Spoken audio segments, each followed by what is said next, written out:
ইমাম সাহেব যখন আল্লাহু আকবার বলে হাতটা তুললো, আপনিও হাতটা তুলবেন। তোলার পরে হাতটা আপনি বেঁধে নেবেন। হাত বাঁধার পরে এদিক সেদিক তাকায়েন না, কিন্তু হাত বাঁধিয়ে আপনার চোখ থাকবে একেবারে সিজদার স্থানে। আল্লাহু আকবার বলে আপনি কি করলেন? প্রথমবার হাত বেঁধে নিলেন, সুবহানাকাল্লাহুম্মা ওয়া বিহামদিকা ওয়া তাবারাকা ইসমুকা ওয়া তাআলা জাদ্দুকা, ছানা পড়লেন। ছানা পড়ার পরে আবার আল্লাহু আকবার বলে ইমাম সাহেব হাত তুললো, আপনারাও হাত তুলে হাতটা ছেড়ে দিবেন। আবার আল্লাহু আকবার বলে ইমাম সাহেব হাত তুললো, আপনারাও হাত তুলে হাত ছেড়ে দিবেন। কয়বার গেল? দুইবার হাত ছাড়লেন। এবার আল্লাহু আকবার বলে ইমাম সাহেব আবার তাকবীর দিবে, আপনারাও তাকবীর দিয়ে ইমাম সাহেব হাত বাঁধবে, আপনারাও হাত বেঁধে নেবেন। আর ডান বামে তাকাবেন না, তাকাবেন হচ্ছে নিচে নিচে সিজদার স্থানে। এবার ইমাম সাহেব হাত বেঁধে নিল। তাহলে প্রথম রাকাতে হাত ছাড়ছেন কয়বার?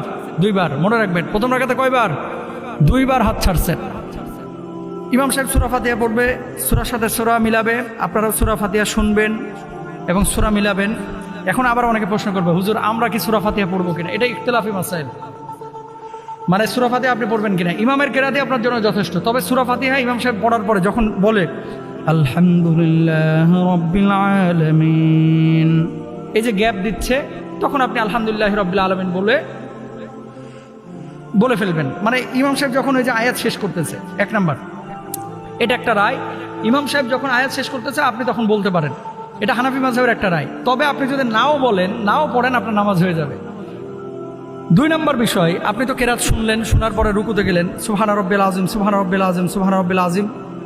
রুকু থেকে ইমাম সাহেব উঠলো, আপনিও উঠলেন। সেজদা দিল দুইটা, আপনিও দিলেন। সেজদার মধ্যে কি পড়বেন? অন্য নামাজে যা পড়েন তাই পড়বেন। সেজদা থেকে ওঠার পরে আল্লাহু আকবার বলে ইমাম সাহেব যখন উঠলো, উঠার পরে ইমাম সাহেব কিন্তু শুরুতেই সূরা ফাতিহা পড়ে।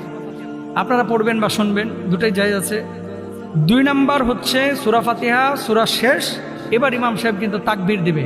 খেয়াল করেন, ইমাম সাহেব তো হাত বাঁধাই আছে, আপনাদেরও হাত বাঁধা। আল্লাহু আকবার বলে ইমাম সাহেব হাত তুলে হাত ছেড়ে দিবে, আপনারাও ছেড়ে দেবেন। কয়বার গেল? একবার। দুই নাম্বার, ইমাম সাহেব আবার আল্লাহু আকবার বলে হাত তুলে হাত ছেড়ে দিবে। তিন নাম্বার, আল্লাহু আকবার বলে আবার ইমাম সাহেব হাত তাকবীর দিয়ে হাত তুলে হাত ছেড়ে দেবে। তাহলে হাত ছাড়লেন কয়বার? তিনবার। চতুর্থবার আর কিন্তু হাত বাঁধবেন না। অনেকে কি করে, ওই হাত ফেলার পরে এদিকে দিক তাকায় যে কিরে এখন কি করব।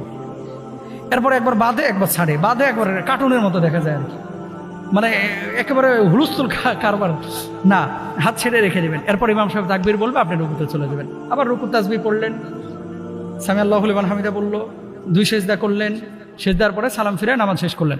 এরপরে কি করে, জুমার নামাজের পরে যেগুলো যে সুন্নত চোট, যেগুলো সুন্নত পড়ে না, এগুলো কি করে, দুইটা জুতা নিয়ে মনে করেন ছাগলের মতো দেয় দৌড়। ঈদের নামাজের খুতবা কিন্তু পরে, এটা শোনা আপনার জন্য ওয়াজিব। যদি এই খুতবা না শুনেন আপনার গুনাহ হবে, ওয়াজিব তরকের কারণে। কেউ খুতবা না শুনে বাড়িতে যাবেন। আর ইমামদেরকেও আমি বলবো যে শক্তভাবে আপনারা হ্যান্ডেল করবেন এগুলো। ওই কি করে, সভাপতিও খুশখুস খুশখুস করে, কারণ টুপি ছাড়তে হবে, কালেকশনের বিষয় আছে। যত কালেকশন সব হচ্ছে খুতবার পরে। খুতবার আগে টুপি নিয়ে যেটা উঠবে এটার বসায় দেন, যেটা রুমাল নিয়ে উঠবে এটার বসায় দেন। লোভ সামলাইতে পারে না যে আজকে এত মুসল্লি, আরে একটা টান দিলেই তো 20-22 হাজার উঠে যাবে। সভাপতি সাহেবের নামাজ হয় কিনা, সেক্রেটারি সাহেবের নামাজ হয় কিনা, এটাও সন্দেহ আছে যারা এরকম আর কি টেন্ডেন্সি। আরে ভাই, যেটা নসিবে আছে এটা আসবে তো, এটা তো আপনার বাড়ির টাকা না, ঈদগাহের টাকা বা মসজিদের টাকা। এত ভাবার কি আছে? খুতবা শেষ, এবার ইমাম সাহেব দুরূদ শরীফ পড়েন, তাকবীর বলেন, আল্লাহু আকবার, আল্লাহু আকবার, লা ইলাহা ইল্লাল্লাহ, এগুলো পড়বেন। সে সময় আপনারা কালেকশন করেন। এ হচ্ছে ঈদের নামাজ। এর চাইতে সহজ করে আর বোঝানোর কোনো কায়দা নাই। আল্লাহ আমাদের সবাইকে বোঝার তৌফিক দান করুন।